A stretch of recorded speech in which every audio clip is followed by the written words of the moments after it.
Hi friends, నేను ఒక video పెట్టాను కదా, మాకు జాబ్స్ కావాలి, నలుగురు ఉన్నారు అని చెప్పాను కదా. ఆ వీడియోకి ఎంత మంది రెస్పాన్స్ అయ్యారండి. Thank you. కామెంట్స్ కూడా మంచి మంచి కామెంట్స్. అక్క అసలు ఆ జాబులు ఈ జాబులు నీకు ఏస్ట్ అక్క, ఓన్లీ నువ్వు రైతుగా ఉండక్క అని నన్ను ఎంతమంది ప్రోత్సహించారో థ్యాంక్ యూ అందరికీ. అంటే ఇప్పుడు ప్రైవేట్ జాబ్లో పోతే నా ఆలోచన, ప్రైవేట్ జాబులలో పోతే పొద్దున్నే లేవాలి, పోవాలి, అక్కడ పని ఉంటుంది, వాళ్ళు చెప్పినట్టు తినాలి, చెయ్యాలి, చెందాలి.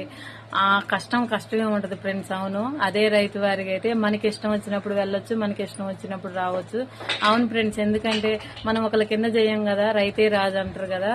మన పనికి మనమే ఓనరు, మనమే సీనియర్, అన్ని మనమేనండి. అవును, ఎందుకంటే మన నన్నోళ్ళు ఎవరు ఉండరు కదా. మనం చేసేటప్పుడు మనకి ఇష్టమై అంటే ఏ పనైనా కష్టంతో చేయొద్దండి, ఇష్టంతో చేయాలి. అప్పుడే ఫలితం అనేది మనం చూస్తాం. కాబట్టి ప్రతి ఒక్కళ్ళు అంటే మళ్ళీ అందులో నాకు కామెంట్స్ పెట్టిన వాళ్ళలో 2,37,000 మంది చూశారండి. అందులో నాకు కామెంట్స్ పెట్టిన వాళ్ళ వరకు 90% మంది చదువుకున్న వాళ్ళే ఉన్నారండి. డిగ్రీ అయిపోయిన వాళ్ళే మొత్తం. అక్క నేను ఖాళీగా ఉన్నా, నాది MBA అయిపోయింది, నా బీ ఫార్మసీ అయిపోయింది, డిగ్రీ అయిపోయింది, MSc అయిపోయింది అని ఎంతమంది కామెంట్స్ పెట్టారండి. మాకు కూడా జాబుల్లో మేము కూడా రైతు వారిగా ఉంటున్నాం అక్క, వ్యవసాయం చేసుకుంటున్నాం అక్క అని. నాకు చాలా బాధ వేసిందండి. ఇంతగానం చదువుకొని ఇన్ని ఖర్చులు పెట్టుకుని జాబులు లేకపోతే ఎవరికైనా బాధే కదండి. అవునా కాదా చెప్పండి. మన అమ్మ నాన్న ఎంతో కష్టపడి మన్ని తిని తినక వెళ్ళక ఆయన చదివిచ్చి చెంది చేస్తే లాస్ట్ కి మళ్ళీ వాళ్ళలాగా మనం వ్యవసాయం చేస్తుంటే ఎంత బాధ ఉంటుందండి ఎవరికైనా. అంటే తల్లిదండ్రులు నా కొడుకు జాబ్ చేయాలి, నా కూతురు జాబ్ చేయాలని ఆశ ఉంటది కదా. ఆ ఆశ అనేది కొంతమంది జీవితాలను నెరవేరేది, కొంతమంది జీవితాలు నెరవేరదండి. అది ఉన్న పరిస్థితి అయితే అదండి. మా ఇంట్లో అయితే 4 ఉన్నామండి. ఇలా 4 ఉన్న ఇల్లులు, 2 ఉన్నోళ్ళు, 3 ఉన్నోళ్ళు, ఎన్నో ఇల్లులు ఉన్నాయండి. మా ఊర్లోనే ఉన్నాయి, చాలా మంది ఉన్నారు మా ఊర్లోనే. అలా ఉంటదండి. కొంతమంది ఏంటంటే ఒకళ్ళ కింద పోయి చేయటం ఇష్టం లేక వెళ్ళరు. అది మా వాళ్ళు అయితే అంతేనండి. మా ఆయన, మా మరిది గారు వీళ్ళైతే ఒకళ్ళ కింద వెళ్ళి చేసి వాళ్ళతో మాట్లాడలేక వాళ్ళు చిరొక్క ఆటో కొనుక్కున్నారు, ఆటో నడుపుతున్నారు. వాళ్ళకి జాబులు చేయటం అంటే ఇష్టం లేదు. కానీ ఈ వ్యవసాయం చూస్తుంటే నాకే వాళ్ళని ప్రోత్సహిస్తున్నాను ఇప్పటి నుంచే జాబ్కి వెళ్ళాలని. కానీ వాళ్ళు ఒప్పుకోవట్లేదండి. వ్యవసాయమే ఏదైనా ఉన్నా పోయినా వ్యవసాయంలోనే, నష్టం వచ్చినా లాభం వచ్చినా అంత వ్యవసాయం అని వాళ్ళు అంటారండి.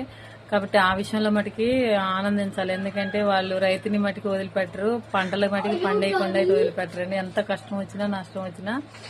కానీ నాకు ఒక కోరిక అండి, నా పిల్లల వరకు ఇట్లా వ్యవసాయం చేయడం నాకు ఇష్టం లేదు ఫ్రెండ్స్. ఎందుకంటే ఎన్ని బాధలు ఉంటాయో, ఎన్ని కష్టాలు ఉంటాయో.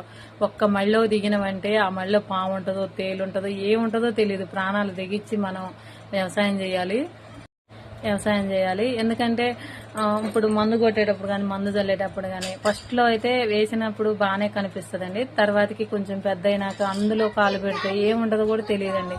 అయినా కానీ ప్రాణాన్ని దిగిచ్చి రైతులు పంట పండిస్తారు.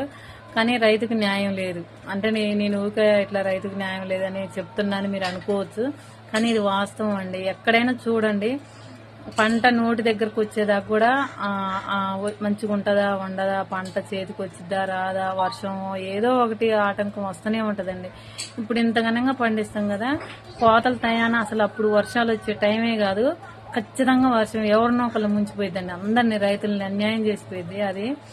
అయినా కానీ ఇన్ని నష్టాలు వస్తాయని తెలిసి కూడా వ్యవసాయం పండిస్తారు, చేస్తారు. అదే రైతన్నలకు ఉన్న గొప్ప ఆలోచన, గొప్ప అంటే బహుమతి వాళ్ళకి ఇచ్చేది ఇంకంతే. కొంతమంది ఏం చేస్తారంటే ఒక వ్యాపారం పెడతారు. ఆ వ్యాపారంలో 1 నెల చూస్తారు, 2 నెలలు చూస్తారు. మా వ్యాపారంలో రావట్లేదు, చేయట్లేదు, లాభం అని దాన్ని తీసేస్తారు. దాన్ని తీసేసి మళ్ళీ వేరే దానికి వెళ్తారు. కానీ రైతు అట్లా కాదండి. 5-6 సంవత్సరాలు నష్టం వచ్చినా గానీ ఈ సంవత్సరం పండిద్దేమన్న ఆశతోని పండిస్తాడు. అది రైతుకున్న ఆలోచన గొప్పది. అవునా కదా ఫ్రెండ్. 4 కడుపులు నింపోడే గానీ ఒక రైతు 4 కడుపులను కొట్టోడు కాదండి. అందుకే రైతుని గౌరవించండి, రెస్పెక్ట్ ఇవ్వండి. ఓకేనా? బాయ్.